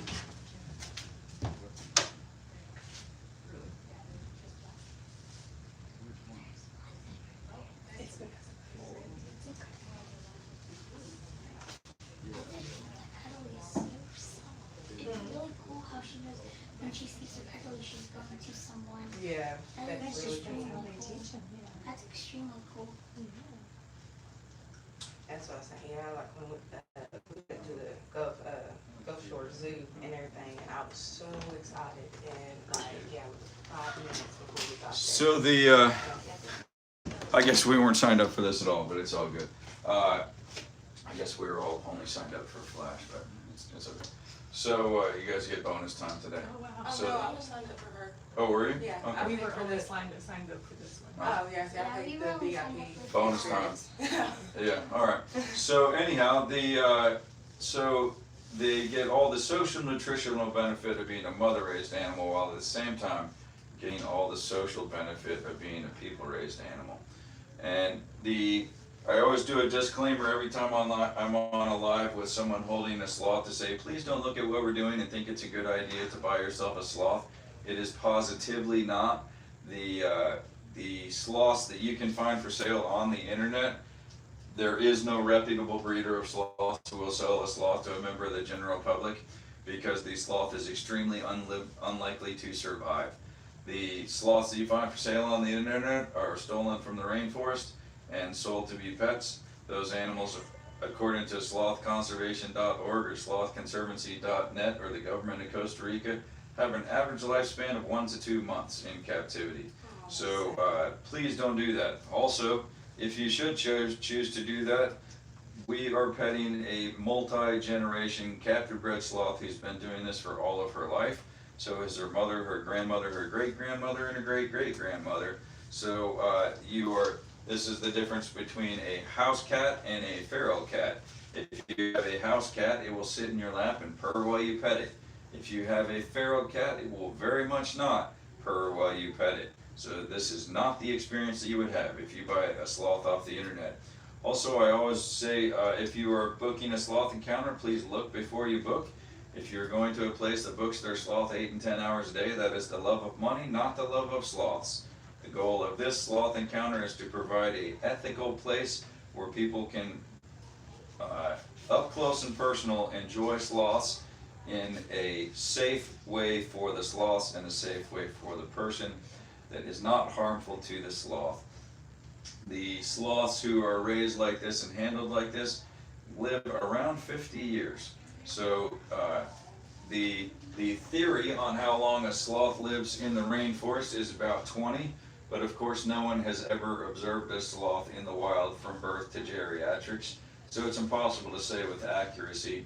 But there are a number of captive bred, appropriately raised sloths who are in their 50s. And the guy who raised Zoe and Dash has females that are 35 years old and still reproductive. So it is impossible to say if it is true of sloths, but it is if it is true of sloths, as it is of many or most mammals, that large mammals, females, do not reproduce in the last half to third of their life. that would indicate they could still live a very long time.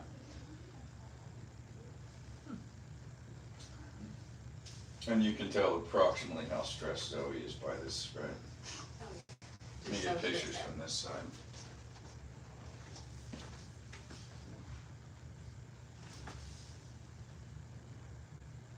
Look at me.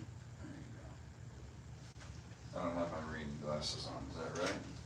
Oh, yeah. There you go. Perfect. Profile picture coming, right? Absolutely. Absolutely. Yeah, everybody at work's like, you better take pictures. I was like, yeah. I myself went to one of the encounters in Central America, and it was great and wonderful, and I thought it was fantastic. And it was not until I was researching this that I found out the sloths have an average lifespan of 2 weeks in the encounter that I was at, and I was absolutely horrified to think that I had contributed to the unwellness of wild animals. That's heartbreaking. Yeah. Do they not take great care of them? Sloths are very, very stressed if you take them out of the woods, just like if you took a deer out of the woods and tried to have it live in your living room. It is very, very stressful to them. And if you have been a wild animal for all of your life and all of a sudden 100 people a day want to pet you, it stresses them to the point that they can't survive it. Yeah. And also they have been, when they're in the rainforest, they are utterly dependent on the whole biome living in their fur. So there's moths and moss and beetles and algae and bacteria and everything that makes essentially an entire biosphere in the sloth's fur. And so the sloth, it just can't adjust. Diet, habit, they just can't adjust.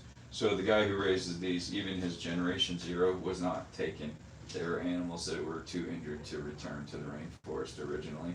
So a really big thing that goes wrong with sloths right now is power lines. If they're on one power line, it's all good, but they reach to the pole, Yeah. no bueno. And so they are working hard to fix that. They're like putting ropes along underneath of the power line, so the sloths would hopefully go along the rope and not along the power lines. And where traffic is an issue, the government of Costa Rica and others are working to make sloth bridges across roads, like rope bridges that a sloth can cross above the road instead of crawling across the road. They're working hard, but their numbers are still dropping precipitously. And it's really hard to estimate the numbers too, because they're extremely hard to find in the wild. But all these tracking bracelets people have, it's really good that people get these tracking bracelets. That's how they fund what they do. And they're learning a lot about sloths, how they move. There's not a tracking bracelet you can buy for this one that's in a banana plantation in, I don't remember where, but there's one in this banana plantation that, the tight wire systems that run all through banana plantations, because they put that great big bunch of bananas and zoom through. So at night no one's in there, and this sloth is using all those wires for his little freeway system, and this guy is moving like 5 kilometers per night. And so the open question is, does he move so much because he's all jazzed up on bananas and sugar, or do sloths move more than people used to think they moved? And it's still an open question, because what's the furthest you've ever seen your sloth move in a day? Very little. Really? Yeah. I saw somebody showed me one the other day that their sloth in the past 30 days had moved like 11 miles, and there was one day that the sloth had moved like 1.8 in a single day. Really? Huh. Yeah. Yeah, it's like, maybe a mile, I would say, but yeah, I haven't kept up with him in a couple of days, because I've been on vacation. Yeah. Well, they used to think that sloths lived in one tree or a very small set of trees, but it's not true. And the reason that they thought that is the sloth always comes back to the same waste pile to relieve itself. And but that's about the moths. That's why they do it. And so they might be very far from their tree and then return to their waste pile. And pretty wild.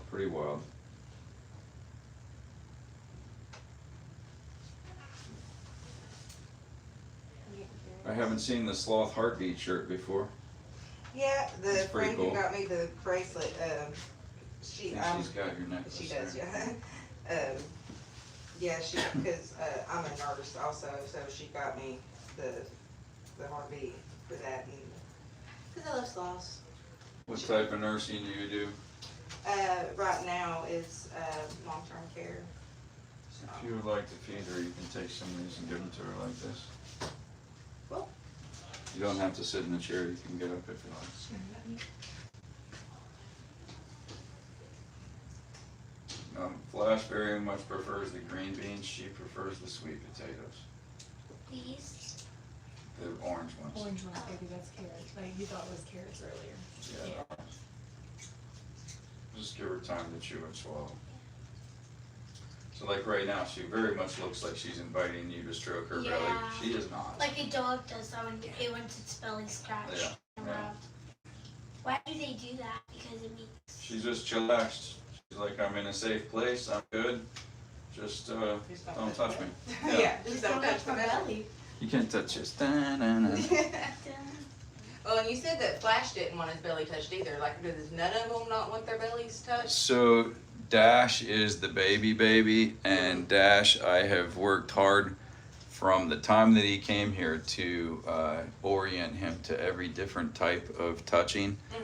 So I sit at night and I stroke his ears like this, and I stroke his feet like this, because most of them don't like their feet to be touched at all. And I rub him on the belly, and he just. But I started, the day that he got here, I started with the feet and the ears and the belly, because that's the things that the other ones like the least. And he's totally good with it, so yeah.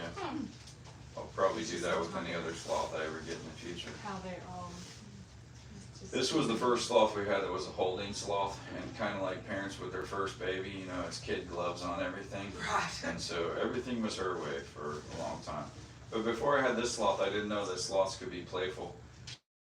She loves to sit in family game night, and she likes to reach up behind her head and try to grab the pieces off the board. And she's not going to eat pizza, but she'll try to take the pizza out of your hand just to be playful. And she's a cool little animal. Give her another sweet potato. I think I got some in that bowl too. Hey, you want to give it to her?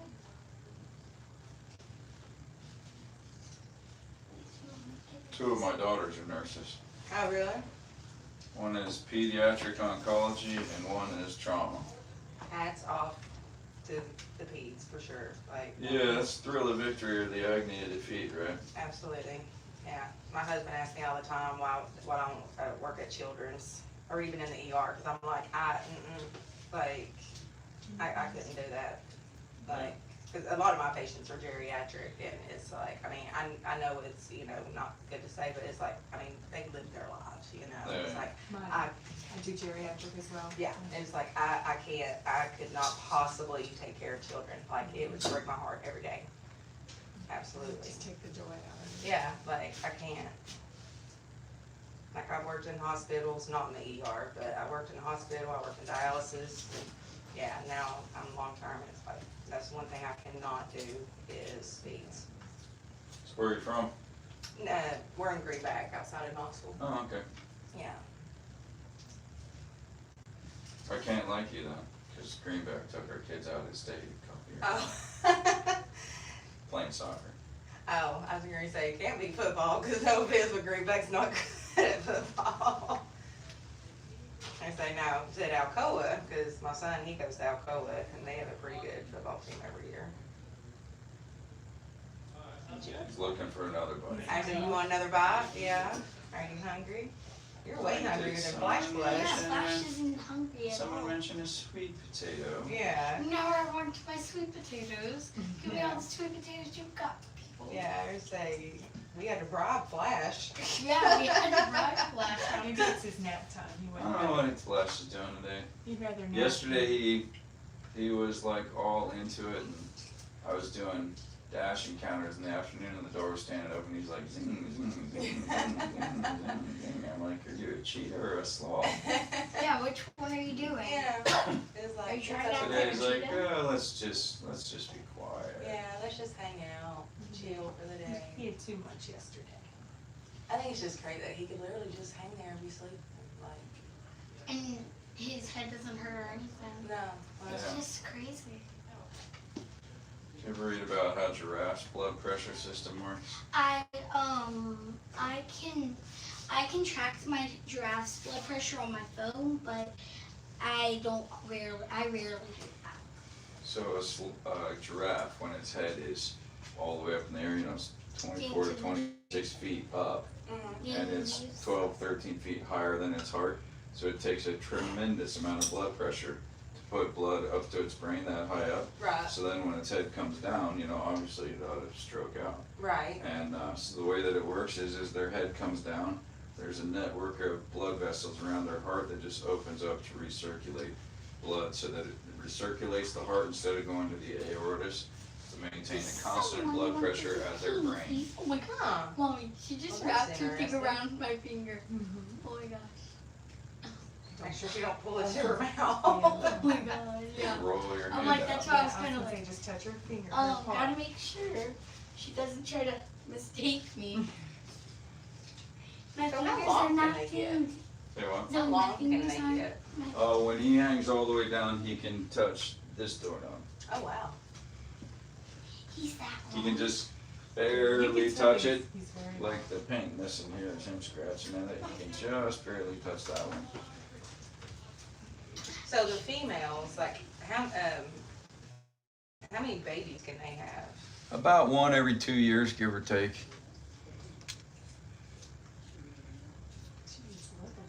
She is definitely more than that. She's just like, I'm getting held and I'm getting fed. This is just like the best day ever. I'm Well, getting, she had that bunch of rice when we got here too. yeah. Yeah, just don't grab my finger again, We're Zoe. just tapping. I remember when you said if she grabs 2 times, just tap and she'll let go. That's what she did earlier. It's okay. Don't be afraid. Like I said earlier, we have an advantage because they're so slow. It'll take them a minute. So, like She's if they, moving a lot faster than I figured she would. Yeah, they do. I was shocked about the I the was shocked. speeds. Yeah. Zoe's going faster than Flash. It's like, the receptionist at my job, she loves Sloth too. And so when we first found out about this place, we were both like, we were looking at prices and all this stuff. And then there was somebody that had posted a video on YouTube and like everybody from work was texting me like, oh my gosh, you gotta go and all this. And so, yeah, when it became my birthday, my husband was like, well, what do you wanna do? I was like, I wanna go play with some sloths. Like, and he's like, are you serious? I was like, yes, I wanna go play with some sloths. So yeah, here we are. Is today your birthday? It is, It is. yeah. Mine's Thursday. Oh, happy birthday. Yeah. We, Charlie found this on, My phone, I was just she scrolling. was on scrolling YouTube. through TikTok one morning and, No, YouTube. oh, you. I found it. What caught my eye was the baby Highlands because I saw the baby Highland feeding, and I'm just like, I'm obsessed with Highlands. Let's just say that. Oh, they're pretty. And my mom and I ran and I said, look, we gotta go to this place this summer. She's like, okay, let me go see what they have. So it turned out to be way more than just playing with baby Highlands. And that's Right. all I intended it to be. The You know, when little white ones are getting baths right now. Oh, are they? So when you see them this afternoon, they'll be my favorite fluffy and one's shiny and Dolly. white. My favorite one's Dolly. Yeah, Dolly's pretty cool. Dolly was the little baby, I don't know his name. Do you remember the name of the baby one that was sucking on Mama's fingers? No, he's the youngest one, Yeah. and he sucks on. He likes to suck on the fingers, and he That's likes Blossom. to blossom. Dolly is one of the most expensive animals on this farm. Oh, really? They breed those white miniature high parks by manipulating the chondrodysplasia gene. So you're both nurses, so you may have more than passing interest in it. Or you nurse? Not a nurse, but I work in She In the healthcare. helps. healthcare field. Yeah, she's a So healthcare worker. She the like fills out prescriptions. chondrodysplasia is a dwarfism gene, and you know, working the Punnett square, if you have, what you need is chondropositive male and a chondronegative female to produce a micro mini cow that survives. There are a number of forms of the presentation of the chondrodysplasia gene that do not end up with surviving cows or do not end up with micro minis. So you breed a lot of cows to get the tiny ones, but then those ones like Dolly, those are tens of thousands of dollars a piece because they're rare and they're hard to breed and they're the cutest doggone things in the world. And when they get a bath, they're like, right, it's been raining for a couple days and they're like little muddy Right. cows right now. But when they are clean, You still want some more? You're already getting full by now. that's what they look like when they're clean. Oh, wow. They're gorgeous. Wow. We're in Louisiana and they have They're so a little pretty. Highland farm, but they're not the Scottish minis. But they are small. I used to have full-size Highland cows here, and the full-size Highlands, the reason that I got rid of them is all of our animals that are here are supposed to be see them, touch them, pet them, hold them, and you can't walk around the field with a full-size Highland bull. So the out the other end of the barn where the driveway was just made, that we're not quite using yet, the second driveway, there's gonna be a fence that goes in, so the like barn is here, driveway's here, there's gonna be a fence that goes around this side where all those green trees are, and that's gonna be the mini Highland field. Okay. So there'll be, Let her finish. say what? I told her let her finish so she. Oh yeah, there'll be just tiny little cows in there all the time. And I just built their house out there, that shed, and Highlands, they're indoors right now, but they prefer to be out. But they, obviously need shelter from the rain, Yeah. and they need a way to remain safe.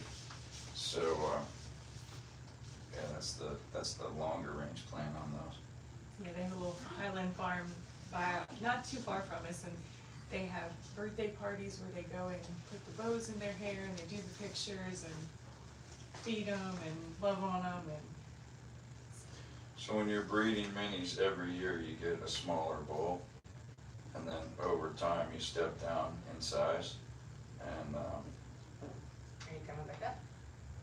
but this is what my last bull looked like. That was Ferdinand. Aww. And the idea on Ferdinand was to get smaller and hairier. Aww. But when I bought that cow, I thought he looked like an Ewok, basically.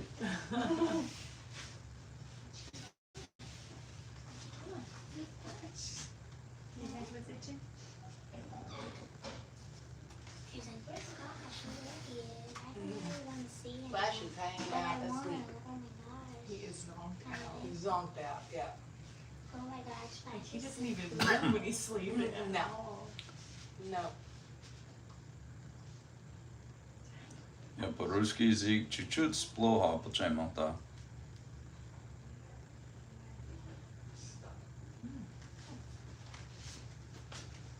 I said I speak Russian little and poorly, but yes. People are watching from, I don't know, somewhere Slavic language.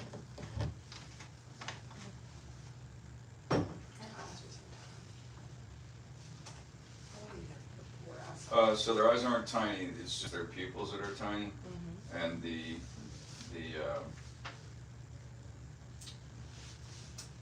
rod monochromacy, so they are seeing like night vision goggles. That's why the lights in here are dim, it's better for their eyes.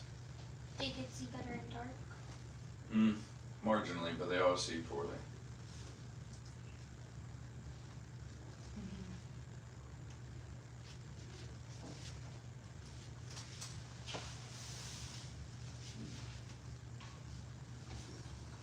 Michael and Do I Nick. have 12 o'clock? I'll go look. I guess we're well past 11:30 anyway, but Michael and Nicholas, fine. Oh, they're doing the hike. Hey, Mrs. Zoe.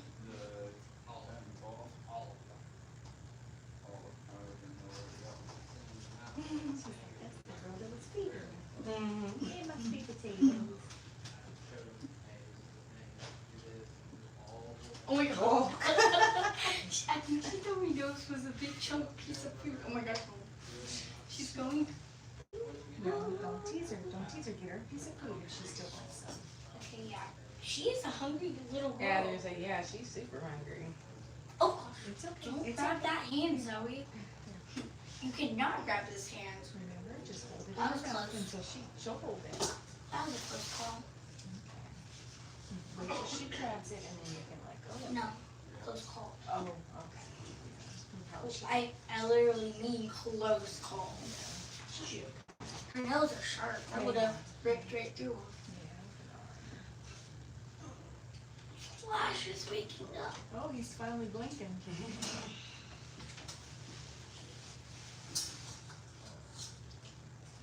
I kind of want to see her reaction to rice and carrots.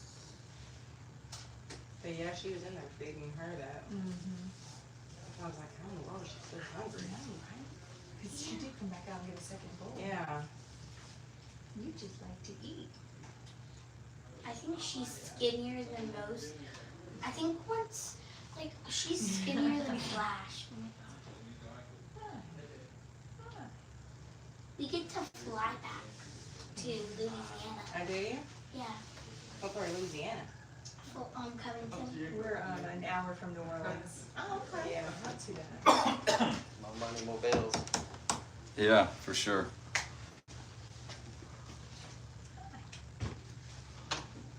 Hey guys, if you're on live today, thanks for joining us. We'll talk to you again later. We'll be back on this afternoon, probably about 2 or 2:30, something like that.